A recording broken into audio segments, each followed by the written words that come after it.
Hello, Why Religion friends. John Hilton here. Imagine this. You have the rare opportunity to meet with the Pope and present him with a gift. What would you give him?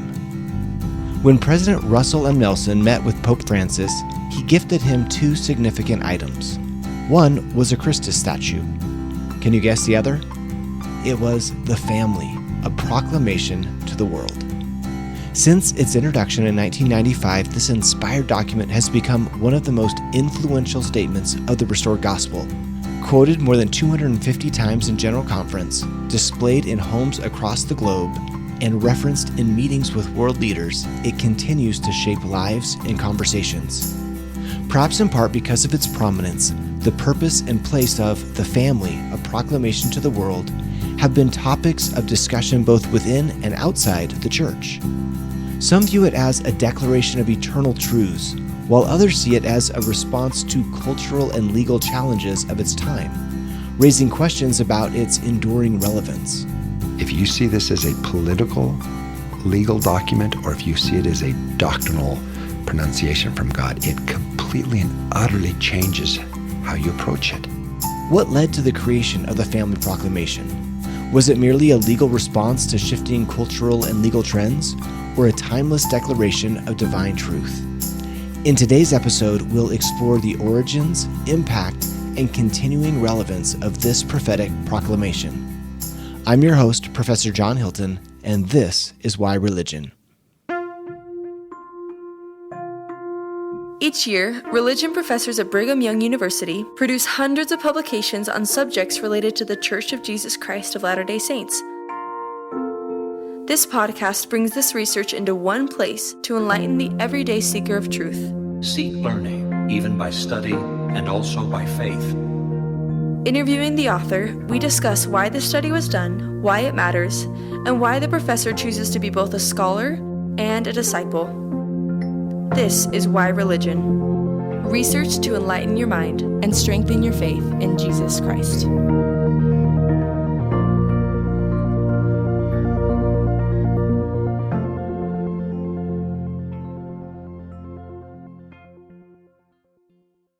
Today, we get to hear Jared Halverson interview his colleague Michael Goodman about his recent article, The Family Proclamation, the Secular and Spiritual Context, co-authored with Justin Dyer. I'm excited for this discussion. Let's dive in. You wrote an article about the Family Proclamation. Yes. We've actually had several episodes recently about the Family Proclamation. I mean, we're coming up on the 30th anniversary, right?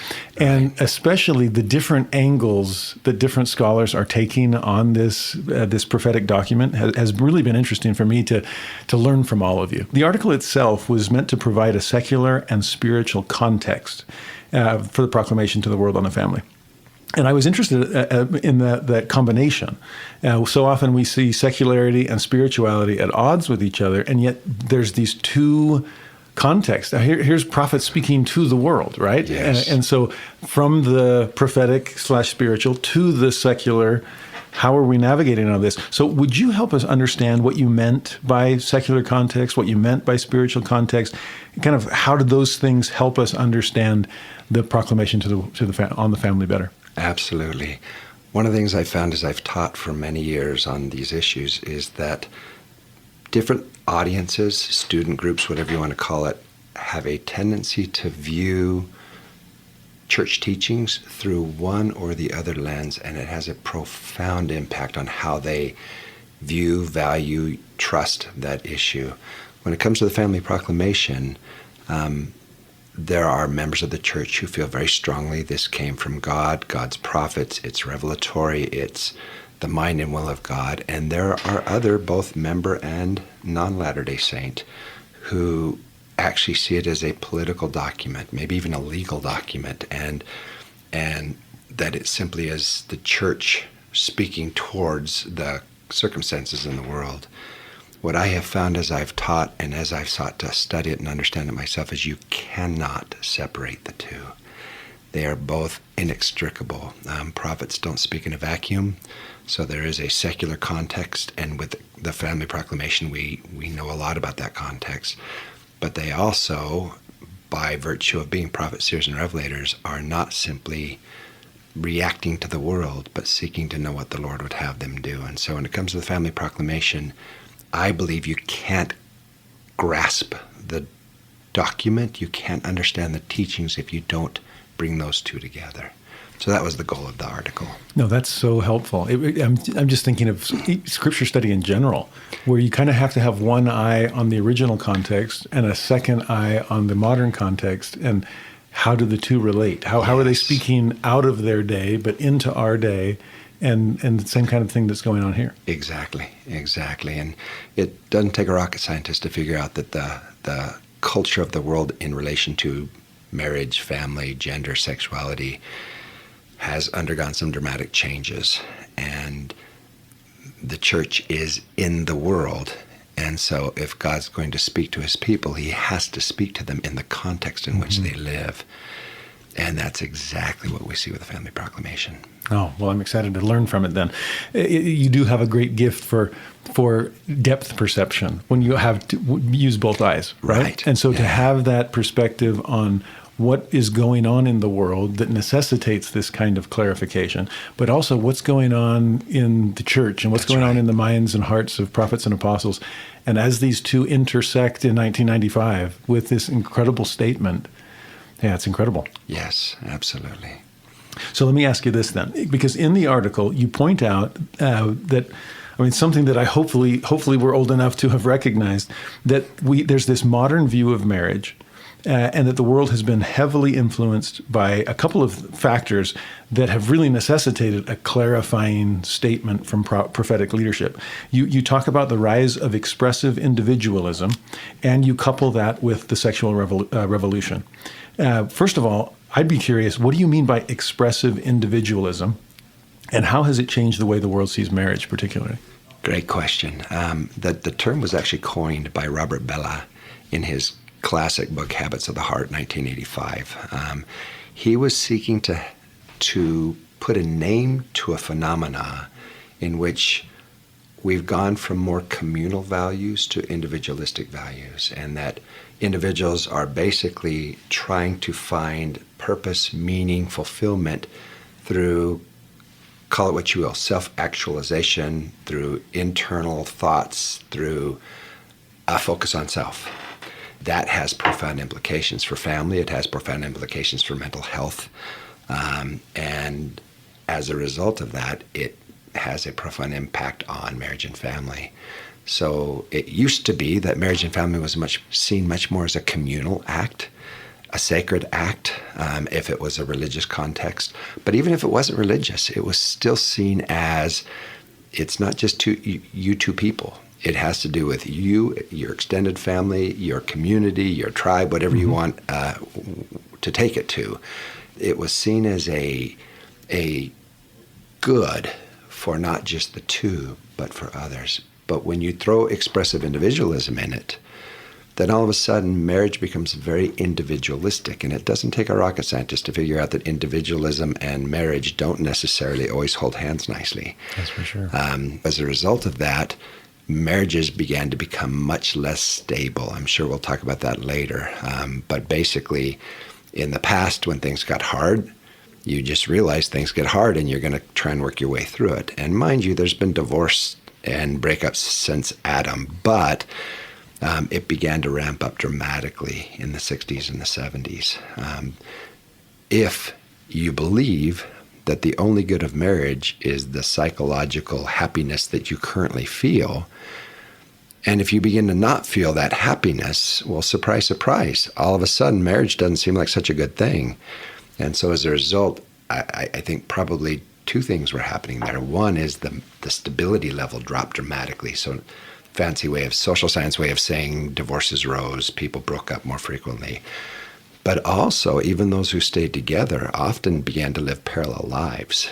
Instead of working through problems, they simply walked side by side with the problem between them, because it was their happiness or the spouse's happiness. And as a result, both marital joy and satisfaction dropped, as well as the stability, the ability to keep marriage strong. And think of Christ. Let's start with the Savior, right? How do you find yourself according to the Savior? You lose yourself. That's kind of the opposite of Exactly. expressive individualism, right? Wow. One of my very favorite quotes. Can I give you a quote? Please. Just for the sheer joy of it. It comes from N.T. Wright. N.T. Wright is not Latter-day Saint. He's a Christian minister, a scholar. This is what he said. He said, "The implicit religion of many people today is simply to discover who they really are and then try and live it out, which is, as many have discovered, a recipe for chaotic, disjointed, and dysfunctional humanness." Wow. Welcome to expressive individualism. And you always got to be cautious because we don't want to demonize valuing the individual. It's beautiful, but you have to understand where it comes from. In expressive individualism, it all comes from within. For most of the world's history, it's not that they didn't value individuals and value the person, but the person was part of a larger system in which you found your individualism through community, through relationships. And now we've kind of turned that on its head. And that doesn't do well for mental health. It doesn't do well for relationships. It doesn't do well for marriage and family. And I love that you brought in Jesus, that it's all about finding self, but you find it by losing the paradox of all of that. It's the paradox. That's right. Wow. Well, selfishness isn't the same as individualism, but one can lead to the other very easily, especially if you cut out the priority that you placed on the happiness of others and relationship with others and your responsibility to others. It's not that the individual doesn't matter. Of course, the Savior died for each one of us, not just a group. But we don't find ourselves, as the Savior taught, by trying to find ourselves as much as we do by giving ourselves. And so it had a very profound negative impact. It is having a profoundly negative impact on marriage and family. Yeah. If we have to lose ourselves to find ourselves, no wonder people are getting truly lost in the negative way. That's because right. They're so focused on finding themselves in some kind of individualistic way. Exactly. Yeah. And then if you combine that with the other issue we bring up in the article, which is the sexual revolution, right. Truth be told, I don't know if they're really two separate issues, because sexuality in the plan of salvation is beautiful, is God-sent, is lovely, but it's never meant for self. It's always meant as a gift that we bring to each other.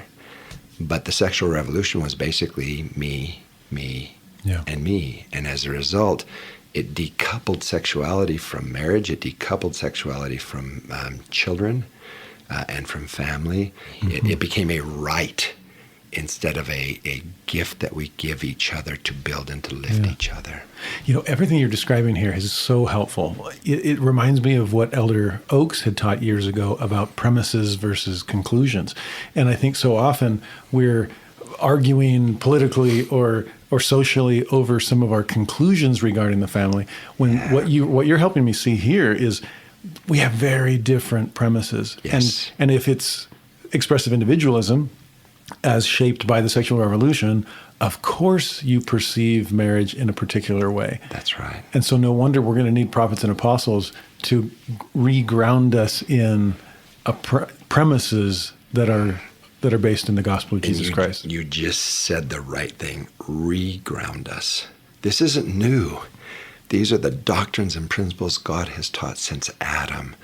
But as society starts to turn left or right, that's what God does, is to ask his servants, the prophets, to say, we need a little help here with our children that are starting to veer. And so it's a calling back to who we really are, a calling back to what has been better in the past. Though, boy, you got to be a little cautious not to romanticize the past as if it's nothing but goodness. Good point. There are some beautiful things in marriage right now in the expectation to take care of each other that may not have always existed that way before. So you had in the article you had mentioned a quote from a book on the history of marriage, and I love what you said. It's like, no, that regrounding. We're going back. These are old doctrines. These are eternal truths.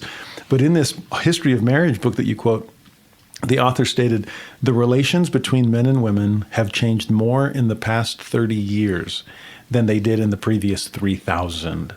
And that was, I mean, I just kind of balked at that. Like, well, she's right, but that's incredible.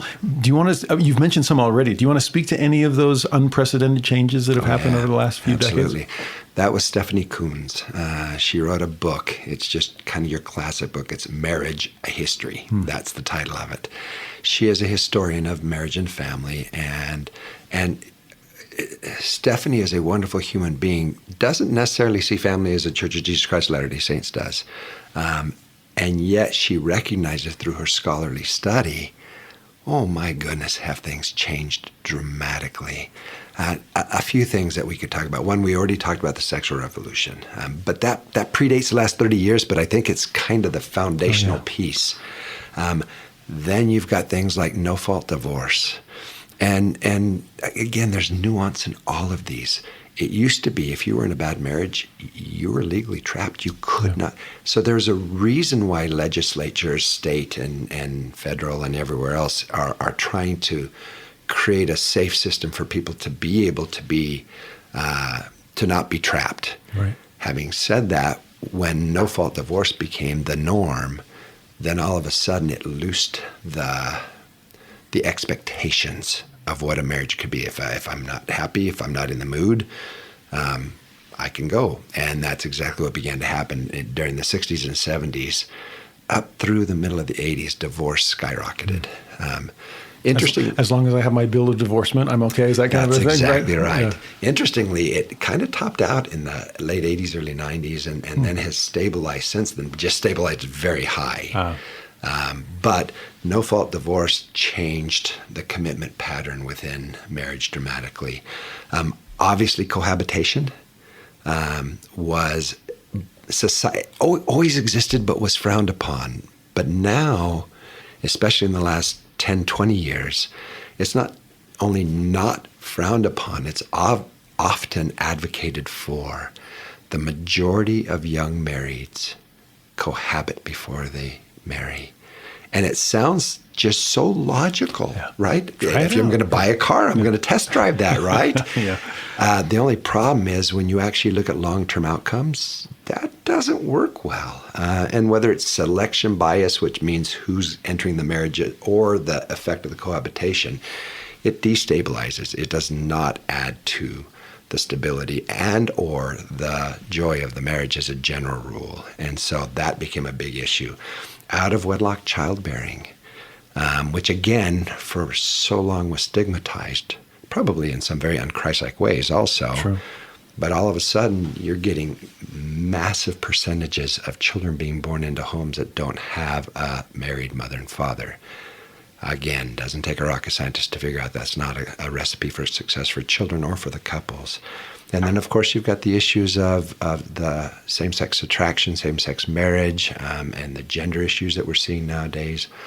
All of these come to play in reframing how people view or value or don't value marriage and family. But things have changed always. But the rate of change in the last 30, 40 years, 40, 50 years maybe, phenomenally faster. In the midst of all this discussion of what you've walked us through so far, is there anything else you would add as far as secular context before we shift gears and talk about the prophets entering the fray, so to speak? Yes, actually there is, and it goes more towards the political legal. So we've talked about just cultural phenomena at this point, but cultural phenomena always bubbles up to both be legal and political. In the early 90s, the family actually began to get a lot of attention by national entities. Like, for example, the United Nations declared 1994 to be the International Year of the Family. Wow, 94, 1 year before this comes out. Okay. And they did 2 conferences, one in Cairo and one in Beijing.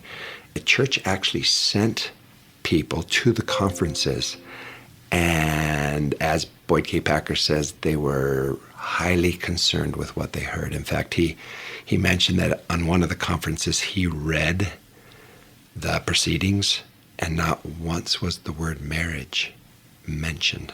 At a family conference? At an international family conference. Then, ultimately, they were going to have a conference in Salt Lake City. Of all places. Of all places. And at that point, Elder Packer said, they're coming here. We had better proclaim our position. The church not only saw the cultural realities out there, they saw the political and legal realities that were beginning to have a profound impact on how people viewed or valued family. And as a result, the brethren began to become concerned to the point of saying, hey, we not only need to teach the truths that we have been teaching or have been taught since Adam, but institutionally, we're going to need to make very clear the Lord's position on marriage and family. What a great lead-in now for us to be able to discuss the spiritual context. The prophets and apostles are seeing what's going on socially, culturally, legally, politically. All of these things are coming to a head. Yeah. Bring us to 1995, or I guess 94, as they're starting working on these things. You mentioned in the article the number of times that the word family is mentioned in general conference talk is on the increase. Give us some of that spiritual background that leads us to the proclamation in 95. You bet. So you begin to see exactly what you said, that the brethren began to speak of family and actually began to speak of the family being under attack. We're so used to that concept that we might think that that's always been the emphasis, but it really wasn't. For a long time, family was societally as well as the church seen as a virtue, a good. Kind of taken for granted. Granted, exactly. But all of these events began to make it very clear that we needed to be exceptionally clear. And so they began to speak more and more in general conference. They began to do more with curricular materials to try to help. But they also began to meet together as a quorum. We didn't have a lot of background to how the family proclamation, the proclamation on the family came out until about 2017. And that was through a talk from President Oaks in general conference, and then Sherry Dew's book on President Nelson and the biography. We got some more details, but it's kind of fleshed out what happened really beginning about 1993, 1994. If you look at the April 1994 conference, it is rich and thick in chocolate with family. Makes me want to go back and reread all those. Okay. In fact, one of the things we do in the article is we take a look at that April conference and we look at actual phrases that are used there that are verbatim used in the family proclamation, which is important. I'll talk more about that a little bit towards the end. But long story short, they decided, you know what, we need to, as President Packer said, we need to proclaim what the doctrine of the Church of Jesus Christ of Latter-day Saints is. And so they put together a committee. It was James E. Faust, Neil A. Maxwell, and Russell M. Nelson. They were charged with writing a first draft of this. And they were told, President Faust was the chair, he was the senior at that point, they were all to do it separately. So the three apostles put together their version, and then they brought that together, and the three of them worked that to the point where they felt this is what the Lord would have us say.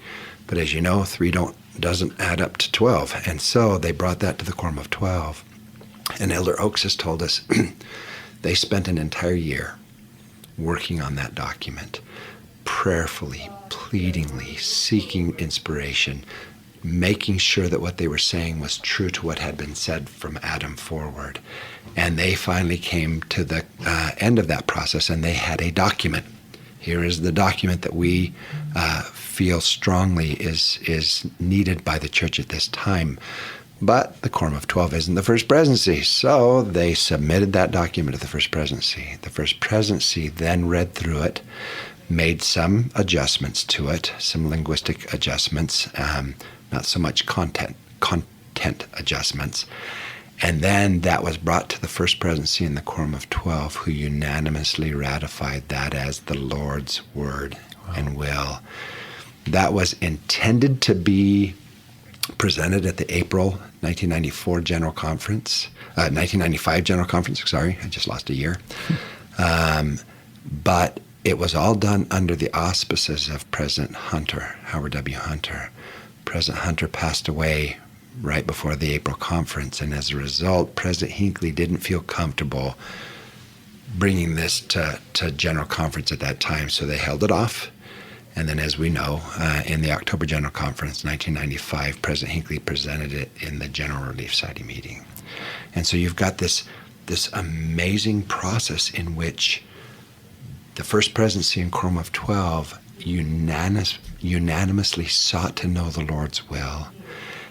And if you read President Oakes' General Conference talk, he makes it very explicit. And President Nelson in the biography that Sister Dew wrote, the Lord's involvement in this. They felt very, very strongly that the Lord's will was not just understood, but articulated in a way that is pleasing both to the Lord and what was needed by the church at that time.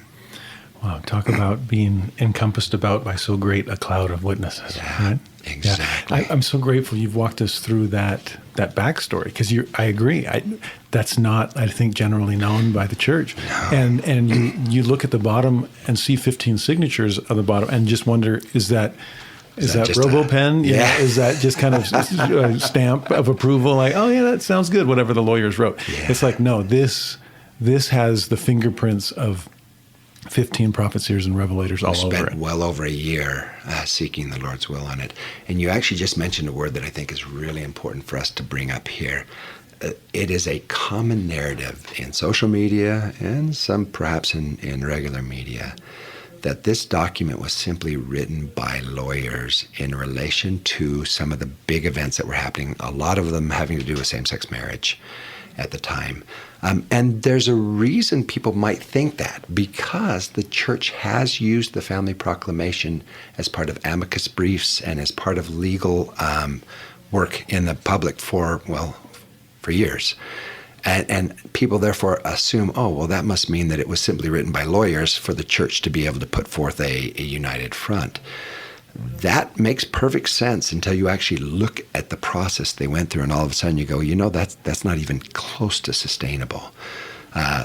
We mentioned briefly the 1994 General Conference, in which one of the things we do in this article is we bring in 5 of the talks and we show phrase by phrase what was said in that.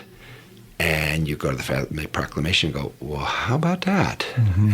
And unless you believe the lawyers were writing the General Conference talks for the brethren, it clearly wasn't written by lawyers. One of the motivations I had for this, and Justin had for this, was because of the narrative that is out there that this was a political document or a legal document.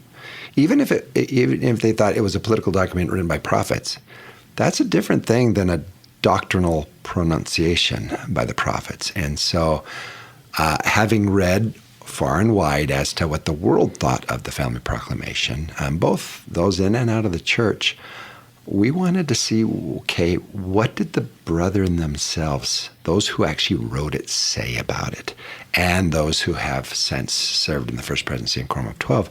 And we figured, we can go cherry pick some things, but that's never safe. You never know if you're just throwing your own bias in there. So what I did was went through the entire General Conference corpus and looked for every single mention of it.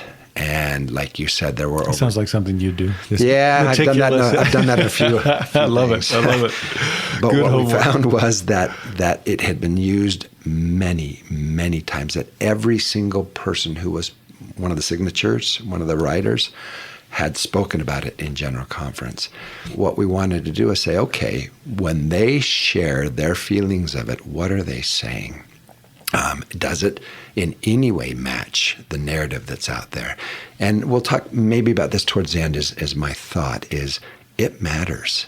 If you see this as a political, legal document, or if you see it as a doctrinal pronunciation from God, it completely and utterly changes how you approach it. And so we went hunting, and we found all of the quotes they couldn't hide. We pulled them all out and then analyzed them. And what we found was they fell really nicely into these categories: inspired, revealed, eternal truth, a doctrine, and the prophetic nature of it. And obviously in a podcast setting, I can't share with you all of those. But I did pull out a few representative, just that I thought would give the listeners an opportunity to hear the kind of things that they were saying. And with no specific order, I am hoping that you can taste these, that you can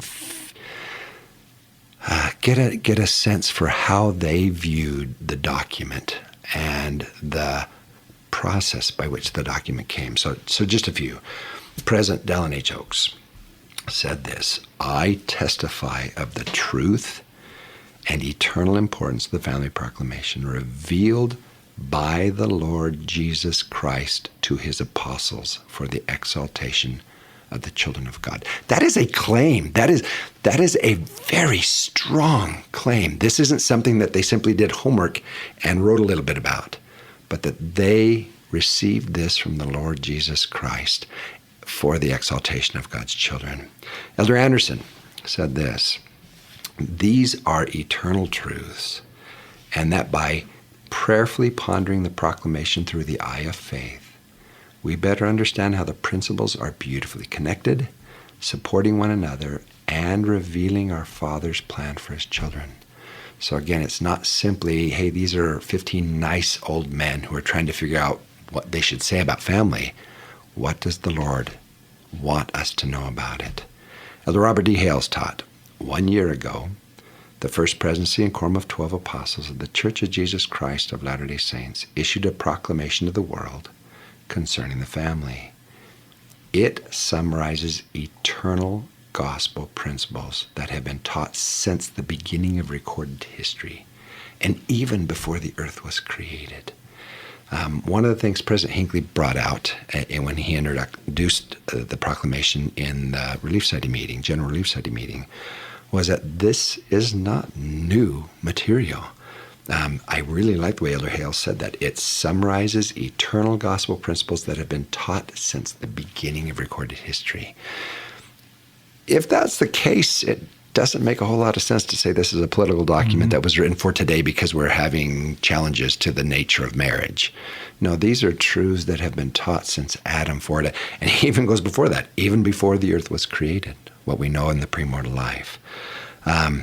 Here's Elder David B. Haight, who I have a deep love for. He was the one who interviewed me to be a mission president. He said this: "The marvelous document, that marvelous document brings together the scriptural directions that we have received that has guided the lives of God's children from the time of Adam and Eve and will continue to guide us until the final winding up scenes." Again, maybe we'll talk a little bit more about this in a little bit, but the difference between a temporary political document and an eternal document that is going to be the same, not change, and guide us to the final winding up scenes, that's a very different view, right? One or two more, maybe just one more. Elder M. Russell Ballard stated this: "The proclamation is a prophetic document, not only because it was issued by prophets, but because it was ahead of its time. It warns against many of the very things that have threatened and undermined families during the last decade, and calls for the priority and emphasis families need if they are to survive in an environment that seems even more toxic to traditional marriage and to parent-child relationships." These are 4 or 5, and I've got dozens in there, and it became very clear the further we studied that the way the proclamation is portrayed in much of social media, not all, but much, is diametrically opposite to the way it is explained and testified of by prophets, seers, and revelators. If you're interested in more high-quality gospel scholarship, check out BYU Religious Studies Center's journal, The Religious Educator. The Religious Educator is an academic journal with a focus on the restored gospel of Jesus Christ, Latter-day Saint scriptures, and Latter-day Saint history. In fact, the article that we've been discussing today was published in The Religious Educator. The goal of this journal is to provide carefully prepared articles that will benefit a broad range of Latter-day Saints who love the gospel and its teachings. Digital issues are available for free access at rsc.byu.edu. There you can also sign up for print subscriptions, which are available for U.S. residents for $15 per year. I love The Religious Educator. Check it out at rsc.byu.edu. We've been listening to Dr. Goodman explain the secular and spiritual context of the Family Proclamation. In Part 2, he helps us learn more about how understanding true doctrine can increase our faith in Jesus Christ. You have spent some amazing time in your career really trying to understand what constitutes doctrine, as opposed to whatever else there might be out there, right? Yeah. Could you help us understand why this is so important? So I've taught usually between 300 to 400 students a semester for many years, well over 10 grand so far here. If this is simply a political statement, a temporary statement of what they felt was needed now, then it might change. And if it might change, that completely changes your approach to the teachings that are contained therein. That is the narrative that is floated out there so frequently, which is this was just the best effort of 15 nice old men who are trying to do their best with what they knew with their limited understanding. And therefore, the day will come when this will change. The prophets and seers and revelators don't agree with that sentiment. I don't know how else to say that more gently. They teach again and again and again that these are eternal truths based on principles that have been taught from Adam and that will exist through eternity, that they won't change. And that, how you view that completely and utterly changes your ability to both believe and try to live by those teachings. And of course, the teachings and the truths having to do with marriage and family and gender and sexuality are some of the most tender and sensitive and impactful that exist in the gospel of Jesus Christ. And as a result, if we don't know what we can hold on to, if we believe that we actually might be looking at simply a nice opinion piece, how do you have faith? How do you have faith to trust that when the Lord's asking us to do hard things, and we have to be honest and acknowledge that some of these go so contrary to cultural beliefs at this point, how do you have that kind of faith? You hinted at the reality that I wrote a big, long article on what constitutes doctrine. Such a good one. And again, I did the same thing on that one. I went and I looked up every single reference to doctrine that has been used in conference since 1850. By the way, thousands, not just 250. Yeah. And looked for every time the brethren define doctrine. And one of the things I point to in that article, and I think it pertains to your question, is in the last 30, 40, maybe almost the same time frame, the brethren have been more explicit on what they mean when they say doctrine. The word doctrine simply means teaching. Basically, at 1950, 1960, doctrine could be something that they're teaching about marriage or potatoes. It's just basically a teaching. Umbrella term. An umbrella term.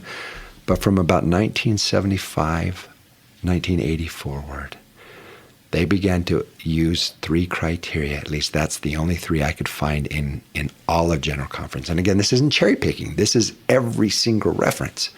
They spoke of three criteria. One is the one we've talked about most today, eternality. So in other words, is this something that has ever been different, and is it something that might change?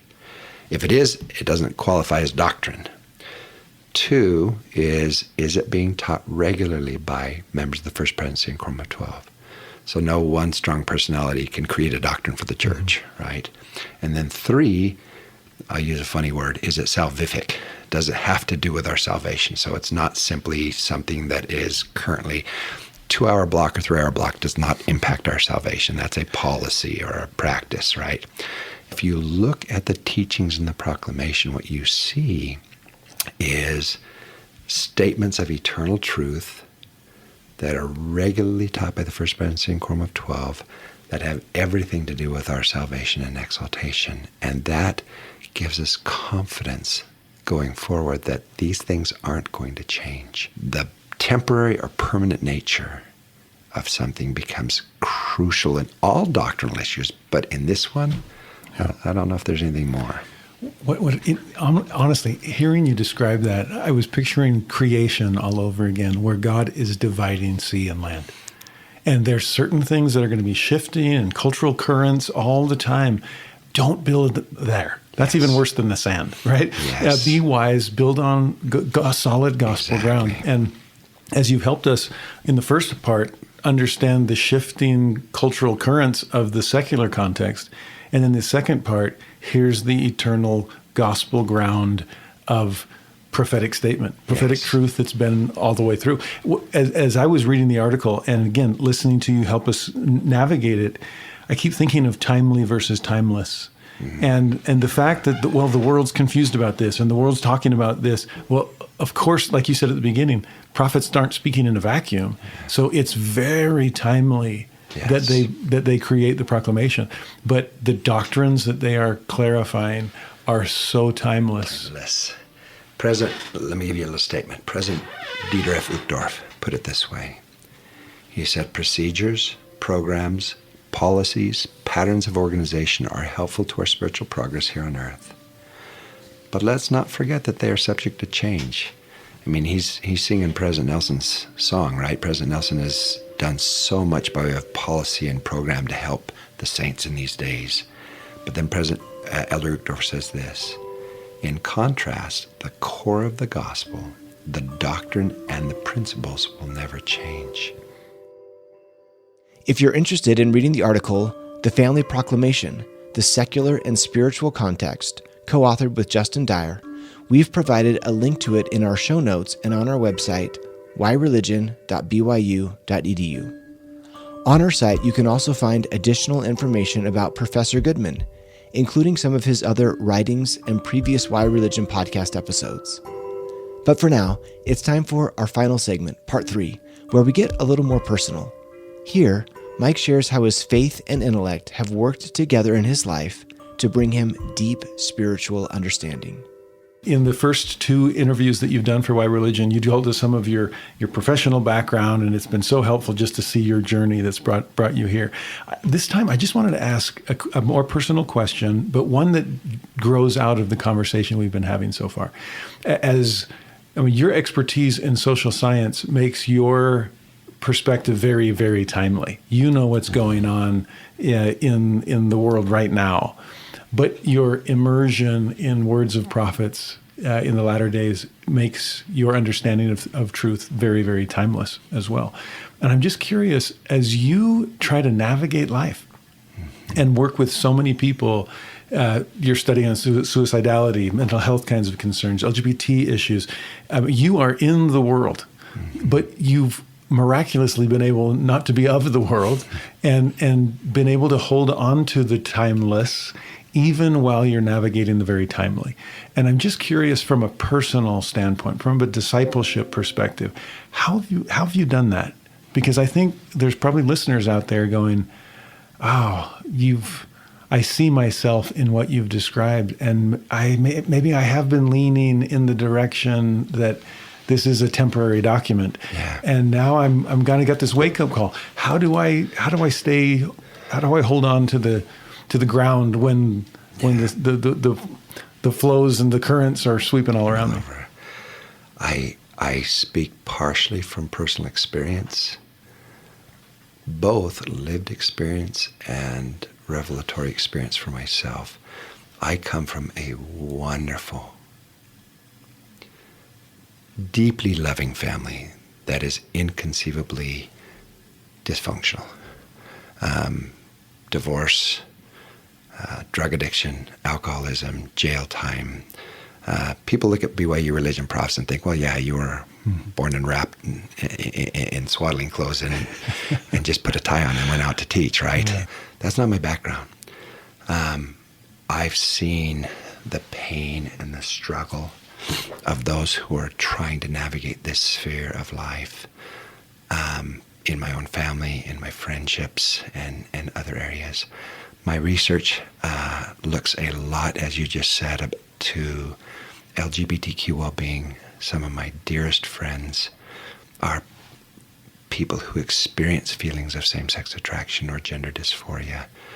I have wept with them many a time, and I have great empathy for how difficult issues of and sensitive issues of marriage and family are. My research looks at how do we help? What helps? What hurts? How do we support? How do we build? The data we have is very well received in the scholarly world.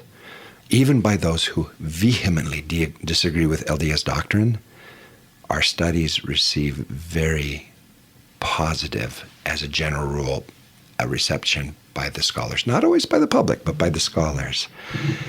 And that research has shown something that seems so contrary to what is expected.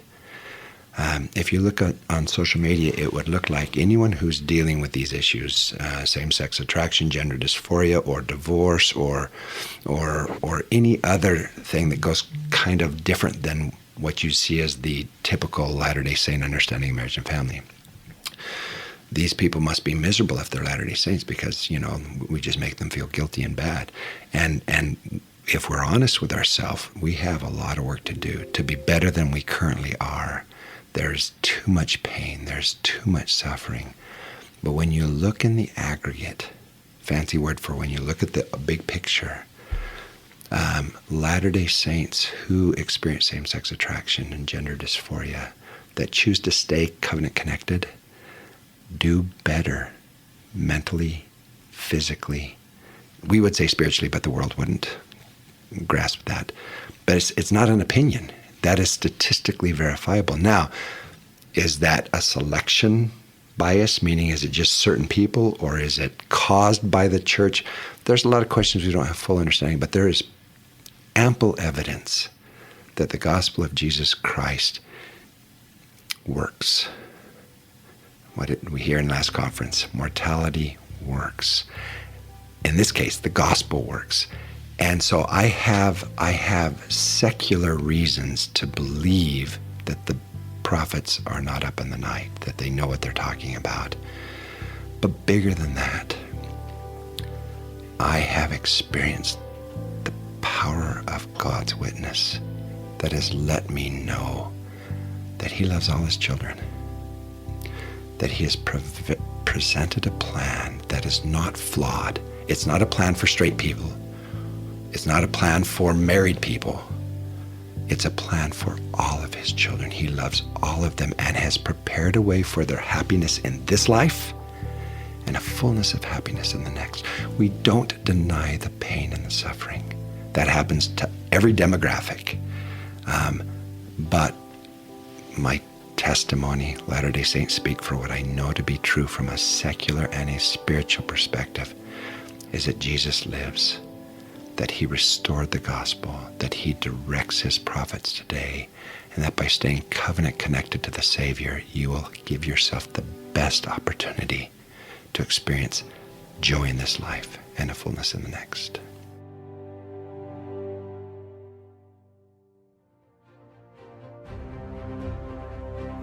Thanks for listening to Why Religion. This podcast is a production of religious education at Brigham Young University in Provo, Utah. My name is John Hilton, the host and producer. The Why Religion podcast team also includes from BYU Religious Education, Professors Jenna Erickson, Casey Griffiths, Jared Halverson, Travis Searle, Ryan Sharp, Hank Smith, and Brad Wilcox. Promotional materials were created and distributed by Leanne Kopis and Katie King. Recording, mixing, and original music was done by BYU students Alec Galloway and Ethan Arkell. Original music and scoring for the Why Religion podcast was also created by the fabulous BYU student musicians Grant Cagle, Sam Clausen, Colette Jones, Alistair Scheuermann. If you enjoy what you've heard, please like and subscribe to Why Religion and leave us a rating. This really helps others discover the podcast. And join us next time as we continue to bring the everyday Latter-day Saint fascinating gospel studies done by BYU religion professors to enlighten your mind and strengthen your faith in Jesus Christ.